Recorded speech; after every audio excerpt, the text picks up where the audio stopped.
نازیہ کا شوہر اکبر ہمسائے کی بیٹی کو لے کر بھاگ گیا تو لوگوں نے اس کی اولاد کا جینا حرام کر کے رکھ دیا۔ ہمسایہ آئے روز پولیس کو لے کر آ جاتا اور نازیہ کو پکڑ کر تھانے لے جاتے اور تھانے میں اس کی بہت تذلیل کرتے۔ ایک دن پولیس نے زبردستی نازیہ کی بیٹی کو ہمسائے کے ساتھ بیاہ دیا اور نازیہ صدمے سے ہی مر گئی۔ کافی عرصہ گزر گیا تو ایک دن بیٹوں کو بازار میں اکبر مل گیا تو وہ اسے بولے کہ اماں کا آخری دیدار کر لو، وہ بہت بیمار ہے۔ جیسے ہی اکبر گھر میں داخل ہوا اس کے رونگٹے کھڑے ہو گئے۔ بیٹوں نے فوراً ارے بلال جا کر دیکھ تو صحیح، تیرا ابا کہاں رہ گیا ہے؟ گلی کے نکڑ میں دکان سے اسے دودھ لانے کو بھیجا تھا، اب تو پانی پتی بھی ابل ابل کر آدھی رہ چکی ہے، نہ جانے وہ دودھ لینے شہر چلا گیا ہے جو ابھی تک واپس نہیں آیا۔ نازیہ صحن میں بنی ہوئی مٹی کے چولہے کے پاس بیٹھی تھی، لکڑیاں فوراً دیچکی کے نیچے سے ہٹاتی ہوئی اپنے بڑے بیٹے بلال کو مخاطب کر کے کہنے لگی۔ شام کا وقت تھا اور اس وقت یہ لوگ لازمی چائے پیا کرتے تھے، مگر کتنی ہی دیر ہو چکی تھی، 2 قدم کا تو راستہ تھا، نہ جانے یہ اکبر کہاں رہ گیا تھا۔ نازیہ ہاتھ جھاڑتے ہوئے یوں ہی اٹھنے لگی تو اچانک گلی سے شور کی آواز آئی۔ ایسے لگ رہا تھا جیسے بہت سے لوگ مل کر کسی کو مار رہے ہوں۔ شور کی آواز سن کر نازیہ اور بلال ایک دوسرے کا چہرہ دیکھنے لگے۔ نازیہ گھر سے باہر جانے لگی تو بلال بولا، اماں تو یہیں رہ، میں خود جا کر دیکھتا ہوں، پتہ نہیں باہر گلی میں کیا ہو گیا ہے۔ بلال تیز تیز پیروں میں چپل پہنتا بھاگتا ہوا گھر کے دروازے تک آیا تھا، مگر نہ جانے اس نے باہر کیا منظر دیکھا کہ وہ بھی دروازے سے دوڑ کر باہر چلا گیا۔ جب نازیہ نے بیٹے کو یوں لڑائی جھگڑے میں پڑتے دیکھا تو وہ بھی پریشان ہو گئی، فوراً اٹھی اور کہنے لگی کہ بلال تو بھی لڑائی نہ کرنا، بیٹا تو ادھر کیوں جا رہا ہے؟ اسے تو اپنے بیٹے کی فکر ستانے لگی تھی، کہیں وہ بھی نہ اور لوگوں سے لڑ پڑے۔ اس بات سے انجان کے باہر آخر ہو کیا رہا ہے۔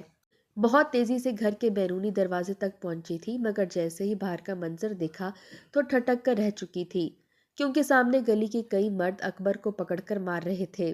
اکبر ان سے خود کو چھڑوانے کی کوشش کر رہا تھا، تبھی بلال بھی وہاں پر پہنچا اور اپنے ابا کو ان لوگوں سے چھڑوانے لگا، مگر ان لوگوں نے فوراً بلال کو پیچھے دھکیل کر کہا کہ بلال بیٹا تو ہمارے بیچ مت پڑ، تیرا باپ اسی قابل ہے، ارے اسے تو کوئی شرم ہے ہی نہیں، ایسا بغیرت انسان تو ہم نے آج تک نہیں دیکھا، خود بھی عزت رکھتا ہے مگر اس کے باوجود دوسروں کی عزت پر ہاتھ ڈالتا ہے، آج میں اس کو نہیں چھوڑوں گا، اس کی بوٹی بوٹی کر دوں گا۔ یہ شور سن کر نازیہ کا ہاتھ اپنے سینے پر گیا تھا، آج پھر یقیناً اکبر نے گاؤں کی کسی لڑکی کو چھیڑا ہوگا، تبھی گاؤں والے اتنی مار پیٹ کر رہے تھے۔ بلال تو شرمندہ سا ہو چکا تھا، مگر اپنے باپ کو مار کھاتا ہوا بھی نہیں دیکھ سکتا تھا، فوراً ان لوگوں کے آگے ہاتھ جوڑ کر کہنے لگا کہ چاچا مت مارو میرے ابا کو، ان کی طرف سے میں معافی مانگتا ہوں، بس یہ آئندہ ایسے نہیں کریں گے، بس خدا کے واسطے میرے ابا کو چھوڑ دو۔ وہ یوں ان لوگوں کی منتیں سماجھتے کرتا ہوا اپنے ابا کو چھڑوا کر گھر تک لایا تھا۔ گاؤں کے لوگ پیچھے کھڑے اکبر کو ابھی تک گالم گلوچ کر رہے تھے۔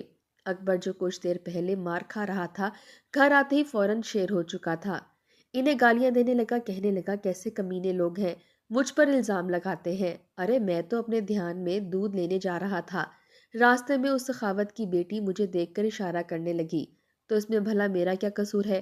ارے میں تو اسے کہہ رہا تھا کہ جا بی بی اپنا کام کر، میرے اپنے بچے مجھ سے قد میں بڑے ہو چکے ہیں، ارے جوان جہاں بیٹی ہے میری، کیوں میری زندگی برباد کر رہی ہے؟ لیکن نازیہ اب تیرا شوہر ہے اتنا خوبصورت کہ اس عمر میں بھی جوان جہاں لگتا ہے، تو اس میں میرا کیا قصور ہے؟ تبھی اس لڑکی شبو کا ابا باہر آ گیا اور دیکھ سخاوت نے میرا کیا حال کیا ہے۔ نازیہ گنگی سی کھڑی اپنے شوہر کو دیکھ رہی تھی، گلی میں ابھی بھی شور کی آواز آ رہی تھی، جبکہ بلال ابا کو لا کر چارپائی پر بٹھا رہا تھا، اس کے بال بکھرے تھے اور گریبان پھٹ چکا تھا، دودھ کا شاپر تو کب کا وہیں گلی میں ہی پھٹ کر رہ چکا تھا۔ نازیہ اپنے شوہر کی عادتوں سے واقف تھی، وہ کس مزاج کا مالک ہے، وہیں 21 سالہ بلال بھی ابا کے پاس ہی سر جھکا کر بیٹھ چکا تھا۔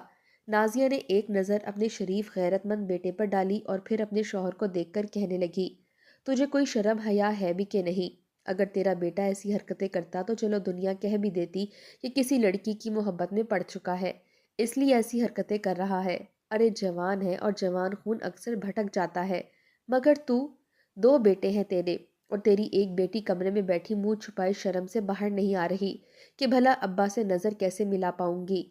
کبھی تو اپنی بیٹی کی سہیلیوں پر نظر گاڑے ہوتا ہے تو کبھی کس کے ساتھ ٹھڑک پن کی انتہا کر رہا ہوتا ہے۔ تجھے شرم ہے کہ نہیں؟ یہ تربیت دے رہا ہے تو اپنی اولاد کو۔ یہ تو شکر ہے کہ میری اولاد نے مجھ سے ہی تربیت اور پرورش پائی ہے، تیری طرح بگڑے نہیں ہے، ورنہ نہ جانے کیا ہوتا۔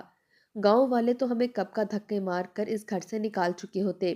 ارے اس گاؤں میں تجھ سے زیادہ تو تیرے اس بیٹے بلال کی عزت ہے۔ نازیہ کی آنکھوں میں آنسو آ چکے تھے، جبکہ جانتی تھی کہ اس کی باتیں اکبر ایک کان سے سن کر دوسرے کان سے نکال دے گا۔ اسے فرق ہی نہیں پڑتا تھا، وہ تو اپنی ہی مستی میں رہنے والا آزاد سا انسان تھا۔ نازیہ کو اپنا ماضی یاد آنے لگا جب وہ نئی نئی بیاہ کر اکبر کے ہاں آئی تھی۔ اکبر اس کے ساتھ اتنی پیار بھری باتیں کرتا، ایسے مکھن لگایا کرتا کہ نازیہ ہواؤں میں اڑنے لگتی۔ اس کی خوشی کی کوئی انتہا نہ رہتی۔ عورت سے تو اگر اس کا شوہر پیار کے دو بول بول دے تو وہ تو جیسے اس پر اپنا سب کچھ ہی وار بیٹھتی ہے۔ کچھ ایسا ہی حال نازیہ کا بھی تھا۔ اسے تو لگا تھا کہ اسے بڑا ہی محبت کرنے والا، اسی کا ہو کر رہنے والا شوہر ملا ہے، مگر اس بات سے انجان تھی کہ ایسی میٹھی میٹھی باتیں کر کے عورت کو بہلا کر اپنی باتوں میں پھنسانا تو اکبر جیسے بندے کا بہترین مشغلہ ہے۔ نازیہ کو اپنے شوہر پر آنکھیں بند کر کے اعتبار ہو چکا تھا۔ وہ تو یہی سمجھی تھی کہ اس کا شوہر اس کا دیوانہ ہے، اس کے علاوہ کسی اور عورت کی طرف آنکھ اٹھا کر بھی کبھی نہیں دیکھ سکتا، مگر یہ صرف اور صرف اس کی غلط فہمی تھی۔ جب ایک روز اس نے خود اپنی آنکھوں سے اپنے شوہر کو کسی عورت سے فون پر بات کرتے ہوئے دیکھا تھا، الفاظ سے صاف تھا کہ وہ کسی لڑکی سے ہی بات کر رہا ہے۔ جب اس نے اپنے شوہر سے سوال کیا تو وہ فوراً مکر گیا، کہنے لگا کہ اے پگلی، میں تو اپنے دوست سے بات کر رہا تھا، بھلا کسی عورت سے بات کر سکتا بھی ہوں؟ یہ سن کر نازیہ اندھا یقین کر چکی تھی، مگر ایک روز اس نے باقاعدہ اس عورت کا نام بھی فون پر بات کرتے ہوئے اکبر کے منہ سے سن لیا تھا۔ نازیہ کے سر پر تو گویا آسمان ٹوٹ پڑا تھا۔ اسے تو اس قدر اکبر سے محبت ہو چکی تھی کہ جب اسے اس بارے میں پتہ چلا تو وہ دھاڑے مار مار کر رونے لگی۔ اس نے تو اپنی جان لینے کی بھی کوشش کی تھی، چاقو اٹھا کر اپنی کلائی پر مار لیا تھا۔ خون اس قدر زیادہ نکلا تھا کہ وہ بے ہوش ہو گئی تھی۔ اکبر کو تو جان کے لالے پڑ چکے تھے، فوراً اٹھا کر ہسپتال لے گیا، مگر یہ تو خدا کا شکر تھا کہ اس کی جان بچ گئی۔ اکبر نے جب اپنی بیوی کو اس حالت میں دیکھا تو فوراً توبہ کر لی۔ نازیہ کے سر کی قسم کھا کر کہنے لگا کہ نازو میں تجھ سے بے حد محبت کرتا ہوں، بس بہک جاتا ہوں، مگر اب تیری قسم میں ہمیشہ تیرے ساتھ ہی رہوں گا اور کسی کی طرف آنکھ اٹھا کر بھی نہیں دیکھوں گا۔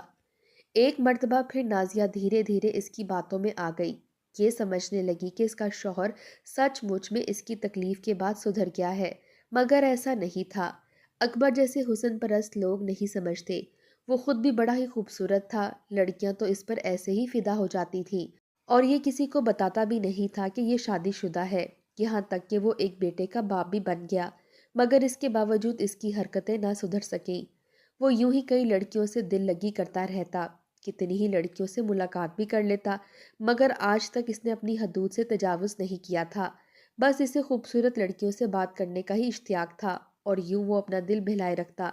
نازیہ نے کئی بار خودکشی کرنے کی کوشش کی، روتی رہی، ہر وہ حربہ استعمال کیا جس سے اکبر سدھر جائے، مگر اکبر ہر بار اسے وعدہ کرتا کہ وہ سدھر جائے گا، مگر چند روز بعد ایک مرتبہ پھر بھول جاتا۔ ایک روز جب دونوں کے بیچ لڑائی شروع ہو گئی تو اکبر نے صاف صاف الفاظ میں اسے کہہ دیا کہ آخر تجھے کس چیز کی کمی ہے؟ خدا نے تجھے 2 بیٹے اور ایک بیٹی عطا کی ہے، تیری ہر ضرورت میں تیرے کہنے سے پہلے پوری کر رہا ہوں، تیرے تمام حقوق کو پورا کرتا ہوں، اپنی اولاد کی ہر خواب خواہشوں کو پلکوں پر بٹھاتا ہوں، کبھی تم لوگوں کو کسی چیز کی کمی نہیں آنے دی، تو بھلا کیوں تم لوگ میری خوشیوں کے دشمن بنے ہوئے ہو؟ اس کا تو صاف صاف یہ مطلب تھا کہ اکبر کبھی نہیں سدھرنے والا، اور یوں مجبوراً نازیہ کو بھی اپنے شوہر کی ہر ایک بات پر خاموش رہنا پڑا۔ اس کے چہرے سے تو جیسے ہنسی ہی مٹ چکی تھی، قسمت کا لکھا سمجھ کر کڑوا گھونٹ ہی پی چکی تھی۔ یوں ہی وقت گزرتا گیا اور بلال بڑا ہوتا گیا۔ بلال کو جب اسکول چھوڑنے کے لیے اکبر جاتا تو وہاں پر بلال کی استانی سے بھی اس نے چکر چلا لیا تھا۔ استانی بھی جیسے اکبر کی گرویدہ ہو چکی تھی۔ اکبر کے پاس تو مہارت ہی ایسی تھی، وہ بات ہی ایسے کرتا تھا کہ بس ہر کوئی یہی کہتا کہ کاش یہ میرا شوہر ہوتا۔ یہ بات بلال سے بھی ڈھکی چھپی نہ رہی تھی۔ اس نے جب ایک مرتبہ اپنی استانی اور ابا کو بات چیت کرتے دیکھا تو گھر آ کر اپنی اماں کو بتایا۔ یہ سن کر تو پہلی مرتبہ غصے میں نازیہ نے بیلن اٹھا کر اکبر کے سر پر دے مارا تھا۔ اکبر کے ماتھے پر چوٹ لگ چکی تھی اور خون بہہ نکلا تھا۔